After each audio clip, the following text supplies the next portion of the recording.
İzahlı test 81. hissə 5-ci sinif ingilis dili. Birinci sual, choose the correct articles. Düzgün artikelları seçin. I like reading book about David Copperfield. Reading book sözü təkdədir. Sayıla bilən isimli qarşısında artiklı işlənəcək. İnsan adları ilə artikl işlənmir. Demək, ikinci tərəfdə artikl işlənməz. B bəndi doğru cavabdır. İkinci sual, choose a line of singular nouns. Tək isimləri seçin. Tək isimlər cərgəsini seçin. A bəndində map, picture, news. Hər üçü təkdədir. News S ilə bitməsinə baxmayaraq sayıla bilməyən isimli təkdədir. A bəndi doğru cavabdır. Baxaq öbürsü bəndlər niyə olmaz?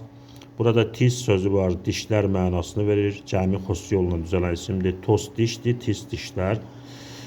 A, B bəndi ona görə səhvdir. Burada boz var. Toplar mənasını verir. Bu da cəmdədir. Bu da birds var. D bəndində. O da cəmdədir. Doğru cavab A bəndidir. Map xəritə, picture şəkil, news xəbərlər mənasını verir. Üçüncü sual. Choose a line of adjectives showing colors. Sifətləri seçin ki, rəng bildirən sifətləri seçin. Şu ayaqqabıda bu olmaz. B bəndi expensive, bahalı olmaz. C bəndində grey, boz mənasını verir.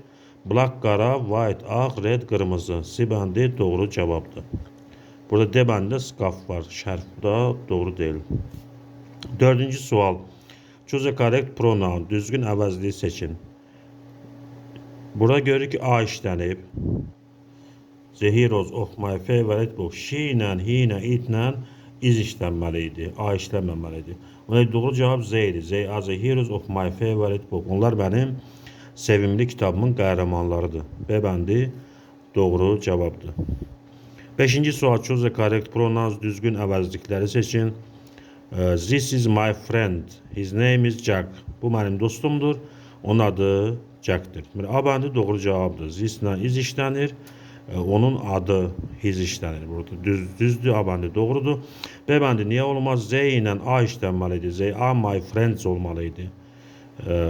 B bəndi səhvdir. It ilə iz işlənir. Amma it cansızlar üçün işlənir. My friend ilə mənim dostumla işlənə bilməz. He is my friend, her name. O mənim dostumdur, onun adı Jack'tir. Jack burada oğlan adıdır, kişi adıdır. Her onun qadın cinsinə aiddir. D bəndi səhvdir. Doğru cavab A bəndidir.